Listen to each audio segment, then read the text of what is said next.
રાજકોટ સિવિલમાં ફરી દવાની અછત થઈ છે। બ્લડ પ્રેશર, ડાયાબિટીસ સહિતની દવાની ઘટ થઈ છે। 3 માસથી દવા જ નહીં હોવાનું સામે આવ્યું છે।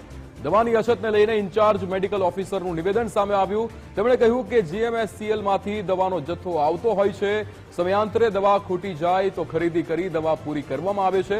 3 માસથી કેમ દવાનો જથ્થો નથી તેવા સવાલો થાય। શું મેડિકલ સ્ટોરના લાભ માટે આ દવાનો સ્ટોક નથી રખાતો તેવા પણ સવાલ થાય।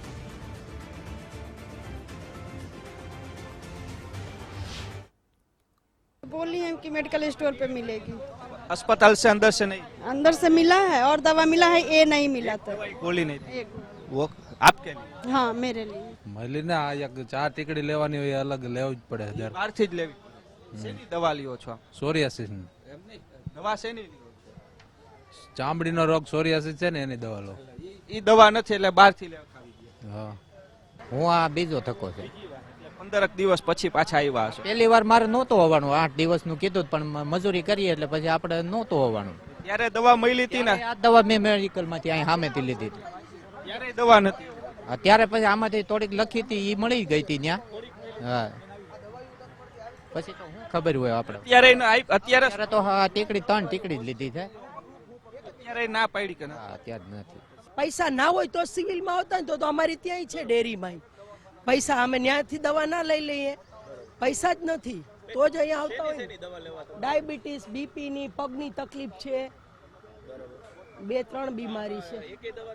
નહીં, 1-2 આપે, એમાં 1 ટીકડી આપી દે પછી કે ત્યાંથી લઈ આવો, 1 ટીકડી આપે પછી ત્યાંથી લઈ આવો।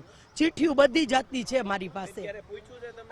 હા મેં કીધું નથી બેન, તમને કીધું ને આગળ જાઓ, મેં આગળ જાઓ સાહેબ તો તમે આજ શું કામે અહીંયા મોકલો છો? મેં કીધું હા એવો જ જવાબ દે છે। હું કહું ને ચેલેન્જ દઈને કહું છું।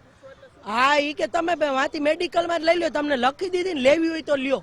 મેં સાહેબ મને તકલીફ છે, તમે પહેલા આપતા હતા હવે કેમ નથી આપતા? નથી દવા। ઈડીએમ દવાઓ અમારી વડી કચેરી તરફથી સપ્લાય કરવામાં આવે છે અને એ જે દવાઓ અમને સપ્લાય થાય અને કોઈ પણ સંજોગોમાં જો ક્યારેય પણ એ શોર્ટ સપ્લાય થાય તો અમે અમારા લેવલ ઉપર એ પ્રધાનમંત્રીમાંથી, એટલે કે પ્રધાનમંત્રી રેડક્રોસ અમારો જે લોકલ સ્ટોર છે એમાંથી ખરીદ કરી અને નિયમ અનુસાર અહીંયા અમે પ્રોવાઈડ કરીએ છીએ। એ દવાઓ સિવાયની જે શોર્ટ સપ્લાય હોય અમારા સ્થાનિક લેવલે પ્રધાનમંત્રીમાંથી અમારે ખરીદ કરવાની થાય છે। ઘણી બધી ઈડીએમ દવાઓ છે જે અમને સરકાર તરફથી સપ્લાય કરવામાં જ આવે છે।